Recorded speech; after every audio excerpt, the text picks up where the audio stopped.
paglilingkod?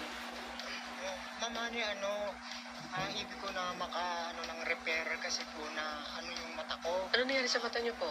Nasundot ng kahoy. Pwede ba tanggalin natin? Okay lang, direct? Okay na? Pati yung ating FD parang natatakot. Totoo naman. Pag tinignan mo kasi, no? Opo. Bakit ano nangyari? Kasi po, Nasundot ng kahoy. Opo. Dos por dos? hindi po, kasi nagsasalansan ako ng kahoy sa sako. Hmm.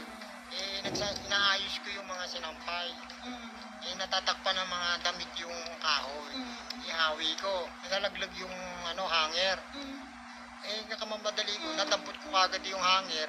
Isempo naman yung mga kahoy na doon sa sako, doon sa tabi ko rin. Pero sir, nakakakita pa po parehong mata. Opo. Nagkataon na tumama lang sa may baba lang ng kilay. Pero namamaga. Opo. Kailan po ito nangyari? Kaninang